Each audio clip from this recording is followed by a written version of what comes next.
Police की वर्दी पहने हुए दो तीन लोग टहल रहे थे। उनके हाथों में आधुनिक हथियार थे। इसी बीच में एक पति और पत्नी ने मैगी का ऑर्डर दिया हुआ था और जैसे ही मैगी आती है तो पति ने मैगी खाना शुरू कर दिया था और पत्नी इंतज़ार कर रही थी कि उसकी मैगी आएगी तो वो खाना शुरू करेगी। जिसने वर्दी पहनी हुई थी उसके पास आता है और आकर उस पति से कहता है कि तुम क्या मुसलमान हो। ये देखकर वो हैरान हो जाता है, सोचने पर मजबूर होता है कि कैसी बातें कर रहे हो, अपना काम करो, यहाँ से जाओ। जब ये बात उस व्यक्ति ने जो मैगी खा रहा है उस वर्दी वाले से ये बात कही, वर्दी वाले ने कहा कि कुछ तो सुना दो, कुछ इस्लामिक आयत वगैरह जो याद हो वो सुना दो। उसने फिर से हैरानी से देखा उस व्यक्ति को कि आखिरकार ये किस तरह की बातें कर रहा है और उसने उसको इग्नोर किया और वो अपनी मैगी खाने में मगन हो जाता है। लेकिन तीसरी बार फिर से एक आवाज़ आती है कि नाम तो बता, नाम क्या है।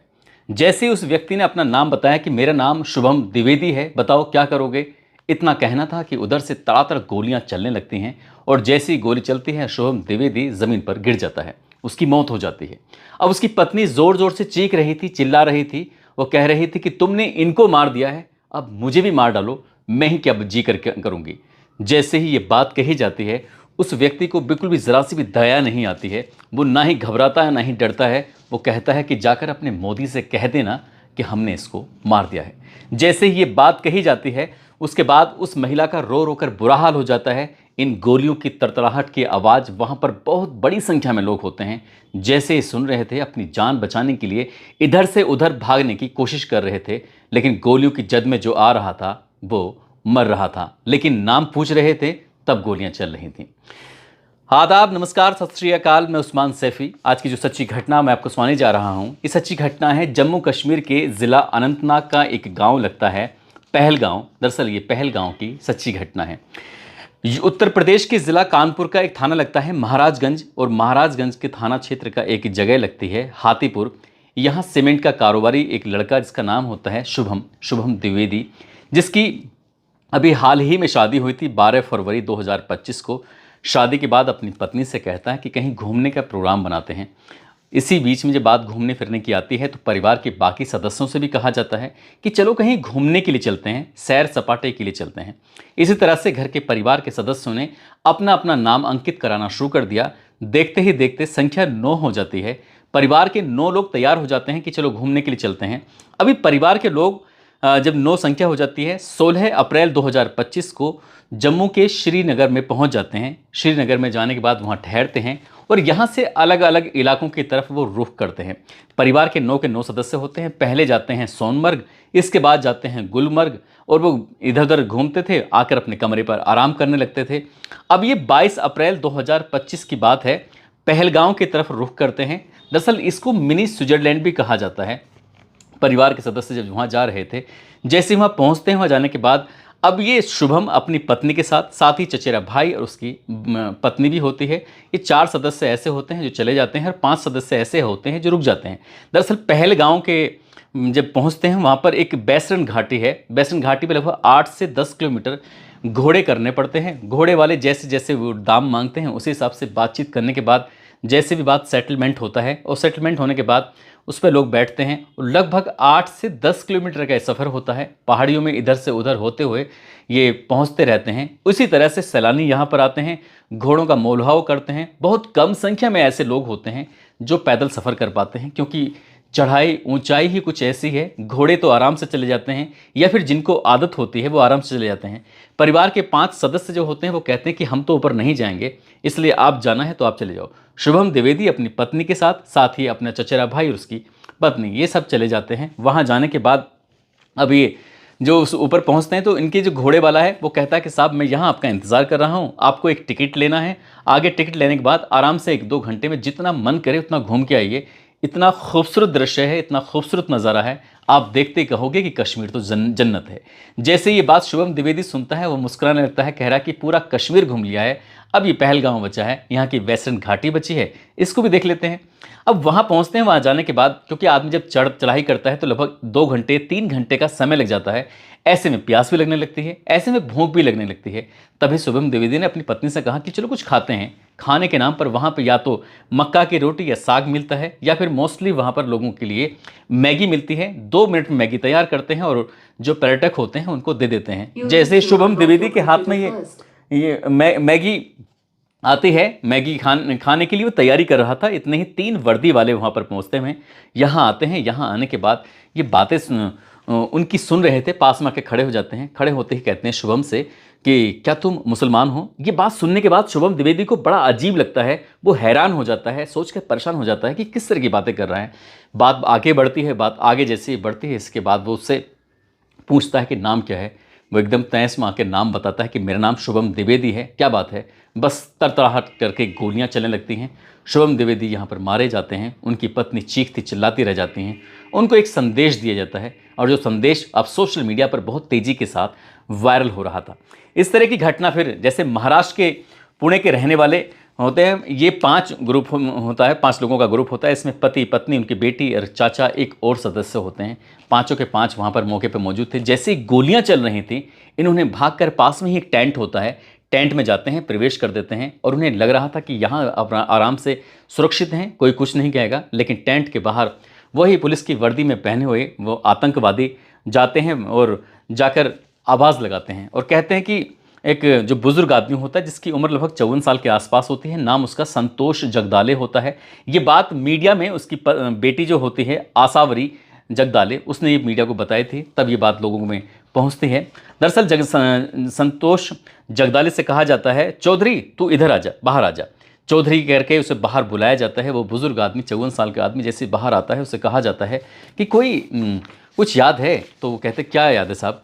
तो वो क्योंकि वो बुज़ुर्ग आदमी बहुत बुरी तरह से डरा हुआ था, सहमा हुआ था, समझ नहीं पा रहा था कि आखिरकार क्या बात करें। जैसे ही वो समझ नहीं पाते हैं, उसे दोबारा कहा जाता है कि कुछ याद है, कुछ आयत वगैरह याद हो इस्लामिक तो सुना दो। और वो सुना नहीं पाते, वो समझ नहीं पाते हैं। इसके बाद गोली चलती है। पहली गोली जाकर सर में मारी जाती है, दूसरी गोली पीठ पर मारी जाती है, क्योंकि जैसे उनका गोली लगने के बाद वो घूमते हैं, और तीसरी गोली उनके कान के पास लगती है। ये शोर, ये चीखें सुनने के बाद जो उनके भाई होते हैं, जिनका नाम कोस्तुंभ होता है, कोस्तुंभ गनबोटे, वो ये बात सुनने के बाद जैसे बाहर निकलते हैं, आवाज़ लगाते हैं भैया, तो आतंकवादी समझ जाते हैं कि ये इसी का तो भाई है, इससे क्या नाम, क्या पता, क्या इसके बारे में पूछें। उनको भी 4-5 गोली तड़ातड़ मारी जाती हैं। गोली लगते ही वो भी ज़मीन पर गिर जाते हैं। इसके बाद हरियाणा करनाल के जो सेक्टर 7 है, वहाँ का एक गांव लगता है भूसली। वहाँ के रहने वाले नेवी के लेफ्टिनेंट विनय नरवाल। दरअसल 16 अप्रैल 2025 को इनकी शादी हिमांशी से होती है, और हिमांशी से शादी होने के बाद ये मसूरी में इनकी बारात रात का प्रोग्राम था। दरअसल इनकी जो नेवी के लेफ्टिनेंट होते हैं, इनकी पोस्टिंग होती है केरल के कोच्चि में। शादी के लिए आए थे, अच्छी खासी लंबी छुट्टी ले रखी थी, और 16 अप्रैल को जैसे बारात रात की प्रोग्राम होता है, उसके बाद फिर ये प्लान करते हैं कि क्यों ना विदेश घूम के आते हैं, स्विट्ज़रलैंड घूम के आते हैं। इसके लिए उन्होंने यूरोप का एक वीज़ा अप्लाई कर दिया था, लेकिन वीज़ा अप्लाई करने के बावजूद भी इनको वीज़ा नहीं मिल पाता है, वीज़ा रिजेक्ट होता है। तो ये अपनी पत्नी से कहते हैं कि तुम परेशान क्यों होती हो, हम अगर यूरोप नहीं गए तो क्या हुआ, अपने देश में भी तो मिनी स्विट्ज़रलैंड है, वहाँ चलेंगे। इन्होंने टिकट बुक कराया, सीधा ये जम्मू कश्मीर के श्रीनगर में पहुंच जाते हैं। और जब ये श्रीनगर पहुंचते हैं तो वहां जाने के बाद ये सबसे पहले इनका जो रुख था वो मिनी स्विट्ज़रलैंड का रुख था। इसलिए 21 अप्रैल को ये स्विट्ज़रलैंड पहुंच गए थे। 16 अप्रैल को इनकी शादी हो जाती है। पहला ट्रिप था पहलगांव का। पहलगांव यानी कि पत्नी को दिखाना चाहते थे कि यूरोप बिल्कुल वैसे ही दिखाई देता है जैसे कि आपने जम्मू कश्मीर का पहलगांव की बैसन घाटी दिखाई देती है।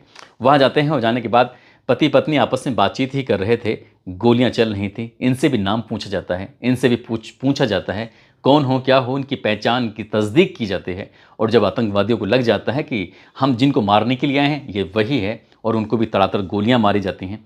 इसके बाद उन्होंने चीखना चिल्लाना शुरू किया उनकी पत्नी ने, और उन्होंने भी यही अपील की कि मैं जी के क्या करूँगी। तब भी उन्होंने यही संदेश दिया था कि जाकर मोदी को कह देना, मोदी को बता देना कि हमने कुछ ऐसा कर दिया है।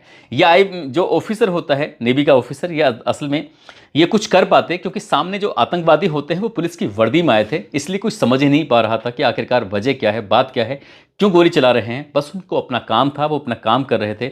यदि वो पुलिस ये पता होता कि उस ऑफिसर को, तो हो सकता है कि उनसे मुकाबला करते, लेकिन सामने उनके पास आधुनिक हथियार थे, वो मुकाबला नहीं कर पाते हैं। जैसे घर सूचना पहुंचती है, घर वालों का रो रो कर बुरा हाल हो जाता है। 2 मई को बताया जाता है कि इस लेफ्टिनेंट का जन्मदिन मनाया जाता है, लेकिन जन्मदिन के लिए तैयारी चल रही थी, खबर सूचना आती है कि उनकी हत्या कर दी गई है। उसके बाद तो फिर परिवार वालों का रो रो के बुरा हाल हो जाता है। ऐसी ही एक कहानी है। इस कहानी में अनंतनाग जिले के पहलगांव का रहने वाला एक व्यक्ति, जिसका नाम होता है सैयद आदिल हुसैन शाह। दरअसल ये रोज़ अपने घर से निकलता है। घर से निकलने के बाद वहाँ पर जहाँ पर ये सैलानी आकर रुकते हैं, उनके वाहन आकर रुकते हैं, यहाँ पर बहुत बड़ी तादाद में, बहुत बड़ी संख्या में घोड़े होते हैं। उन घोड़ों को कुछ नौकरों की ज़रूरत पड़ती है और सैयद आदिल हुसैन शाह भी ऐसे ही नौकरी करता है किसी के लिए जिसके पास बहुत सारे घोड़े होते हैं। उनके पास जाकर खड़ा हो जाता है। उसका काम है कि सैलानी के पास जाता है, बातचीत करता है और कहता है कि साहब, आपको मैं ऊपर घाटी दिखा के लेके आऊँगा, बहुत ही खूबसूरत है, मिनी स्विट्ज़रलैंड है। इस तरह के बहुत सारे लुभावनी बातें करके वो मज़दूर आदमी रोज़ घर से निकलता है और घर से निकलने के बाद एक पर्यटक की तलाश में जाता है, क्योंकि पूरे दिन में एक ही पर्यटक को घुमा सकते हैं, क्योंकि वो वहाँ पर 2-3 घंटे का वहाँ समय लग जाता है, 2-3 घंटे जाने में और 2-1 घंटे आने में। इसी तरह से सैयद आदिल हुसैन भी निकला था 20 अप्रैल 2025 के दोपहर के जो समय उसने अपना एक सैलानी को पकड़ता है, उनके पास साथ जाता है और जाने के बाद मौके पर पहुंच जाता है। जैसे ही मौके पर टूरिस्ट को पहुंचाते हैं तो वहां से लगभग उस मेन गेट जो होता है उससे लगभग 20-30 मीटर या 50 मीटर के आसपास पहले ही वो घोड़े रुक जाते हैं। उसके बाद वो अपने उस टूरिस्ट का इंतज़ार करते रहते हैं। टूरिस्ट को एकदम भगवान की तरह मानते हैं, क्योंकि वहाँ उनसे पैसे मिलते हैं, उनसे इनकम होती है। लेकिन बातचीत जब होती है 8 या 10 किलोमीटर के सफ़र में, तो आदिल जैसे न जाने कितने लोगों की दोस्ती हो जाती है उस टूरिस्ट से। और बातचीत करते करते जब अंदर जाते हैं तो कहते हैं कि साहब, मैं भी आपके साथ चलता हूँ, मैं भी आपके कुछ फ़ोटो वोटो खींच लूँगा। और ये सिर्फ इसलिए करते हैं ताकि टूरिस्ट खुश होकर उसे इनाम दे सके। जैसे इनाम की एवज़ में ये आदिल जो होता है, आदिल हुसैन शाह, ये भी पहुंच जाता है। वहां जाने के बाद जब गोलियां चल रही थी, उस गोली में ये भी उसकी जद में आ जाता है और आतंकवादी इसको भी मार गिराते हैं। जैसे ही इसकी मौत की, उसकी हत्या की खबर उसके परिवार वालों तक पहुंचती है तो परिवार वालों का रो रो कर बुरा हाल हो जाता है, क्योंकि ये जो मज़दूर है ये अपने परिवार में पूरे परिवार का भरण पोषण करने के लिए इकलौता कमाने वाला था। अब परिवार के लोग ये रो रो के कह रहे हैं कि हमारा कौन देखेगा, कौन इसका भरण पोषण करेगा। ऐसे ही ये कहानी है बिहार प्रदेश के जिला रोहतास के अहुरी के रहने वाले एक व्यक्ति, जो कि मनोज, जिनका नाम है मनीष रंजन, उम्र उनकी 42 साल के आसपास होती है, जो कि आईबी में ऑफिसर होते हैं और हैदराबाद में इनकी पोस्टिंग होती है। इनकी पत्नी, जिनका नाम जया मिश्रा होता है, वो कहती हैं कि कहीं घूमने के लिए चलते हैं। बच्चे काफ़ी दिनों से कह रहे हैं। एक बेटी होती है 8 साल की, एक बेटा होता है 12 साल का। इसी तरह से पत्नी के साथ ये आईबी ऑफिसर जिसका नाम मनीष रंजन होता है, वो कहते हैं कि ठीक है, परेशान होने की ज़रूरत नहीं है, इस बार कश्मीर का प्रोग्राम बनाते हैं। वैसे भी कश्मीर की बहुत तारीफ़ें सुन रहे हैं, रोज़ मैं सर्च करता हूँ, लोगों की स्टेटस फ़ोटो वगैरह जब आते हैं तो ऐसा लगता है कि वाकई कश्मीर घूमने लायक है। इस बार का प्रोग्राम वहीं का बनाते हैं। इनके परिवार के सदस्य कई लोग ऐसे हैं जो पश्चिमी बंगाल में रहते हैं। हालांकि ये भी पश्चिमी बंगाल में रहकर पढ़ाई लिखाई सब कुछ करते हैं, लेकिन मूल निवासी जो होते हैं बिहार के ज़िला रोहतास के होते हैं। और ये भी छुट्टियां मनाने के लिए पहुंच जाते हैं अपनी बेटी, अपनी पत्नी, अपने बेटे के साथ। वहां जाकर उनको कुछ समझ नहीं आ रहा था। जब गोलियां चल रही थी, गोली चलने के दौरान कई गोली इनको भी पूछ कर, इनका नाम पता वगैरह पूछ के कि आखिरकार तुम कौन हो, क्या ये सुना सकते हो, कुछ जानकारी दे सकते हो। जानकारी दे नहीं पाए जो आतंकवादी पूछ रहे थे, और इनको भी गोलियों का शिकार होना पड़ा।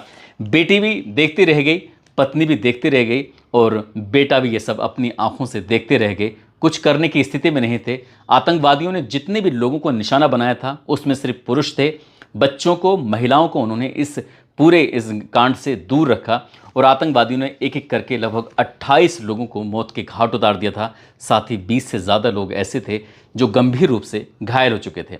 अब ये सूची बनती है, लिस्ट बनती है कि कौन कहाँ से है, तो उत्तर प्रदेश, गुजरात, महाराष्ट्र, मध्य प्रदेश, पश्चिम बंगाल, तमिलनाडु, ओडिशा के पर्यटक बताए जा रहे थे। और ऐसा लग रहा था कि पर्यटकों को सिर्फ उनके पास जाते थे, उनसे नाम पता पूछते थे, उनकी पहचान जानने की कोशिश कर रहे थे, और वो स्पेशली कुछ खास को ही निशाना बना रहे थे। और इस तरह से जो निशाना बना रहे थे, और ये खबर अब सोशल मीडिया पर, हर जगह, टीवी पर, न्यूज़ चैनल पर, हर जगह चल रही थी, हर जगह लोग देख रहे हैं। ये पूरे देश के अलग अलग हिस्सों में जब ये न्यूज़ फैलती है, तब लोगों को ये याद आ रहा था कि जो पूरी इंडिया के बाहर के लोग जब कश्मीर जाते हैं तो वहाँ का पर्यटन ठीक होता है, वहाँ लोगों को पैसे मिलते हैं, उनका कारोबार चलता है, उनके घर चलते हैं। अगर इसी तरह से गोलीबारी चलती रही, क्योंकि ऐसा बहुत कम बार हुआ है जब किसी पर्यटकों को निशाना बनाया जाता है, आम लोगों को निशाना बनाया जाता है। हालांकि कुछ दिन पहले भी खबर आई थी कि 2 पर्यटक पिछले साल भी मारे गए थे, लेकिन इस बार जो सब बड़ी संख्या में लगभग 27 या 28 के आसपास ये मार दिए गए हैं, इससे पूरे देश भर में दहशत का माहौल बना हुआ है। लेकिन सरकार ने पूरा भरोसा दिलाया है कि जो भी हैं उन्हें किसी भी कीमत पर बख्शा नहीं जाएगा। इसमें कुछ विदेशी भी बताए जाते हैं, जिसमें नेपाल और यूए के एक हैं और साथ ही स्थानीय 2 नागरिक हैं। कुल मिलाकर लगभग 28 संख्या बताई जाती है, वो घट भी बढ़ सकती है। दोस्तों 14 फरवरी 2019 को पुलवामा में एक फ़िदायिन हमला हुआ था। उस फ़िदायिन हमले में 40 जवान शहीद हो गए थे। उसके बाद ये बड़ा हमला है, बड़ा हमला बताया जाता है और जिस हमले की जिम्मेदारी ली थी जैश ए मोहम्मद ने, और इस जो अब हमला हुआ है 22 अप्रैल 2025 को, इसकी लश्कर तैयबा के TRF ने जिम्मेदारी ली है। अब इनकी स्केच भी जारी की गए हैं जो 3 आतंकवादी, इसका एक का नाम आसिफ फौजी है, एक का नाम सुलेमान शाह, एक का नाम अबू तलहा, और हमले के जो मास्टरमाइंड बताया जाता है जिसका नाम है सैफुल्लाह खालिद, जो कि पाकिस्तान में रह रहा है। और भारत की सरकार ने ये वादा किया है, ये भरोसा दिलाया है कि जितनी जल्दी हो सकेगा उसको भी गिरफ्तार किया जाएगा, उसको भी लाया जाएगा, और जो भी आतंकवादी इन सब के पीछे होंगे उनको भी किसी भी कीमत पर बख्शा नहीं जाएगा, छोड़ा नहीं जाएगा। और कश्मीर में वाकई शांति बहाल होगी और जैसे लोग पहले जाते थे वैसे ही जाएंगे। किसी को डरने की, किसी को घबराने की बिल्कुल ज़रूरत नहीं है। दोस्तों, इस पूरे घटनाक्रम को सुनाने का उद्देश्य किसी को परेशान करना नहीं है, किसी का दिल दुखाना नहीं है, बल्कि आपको जागरूक करना है, आपको सचेत करना है।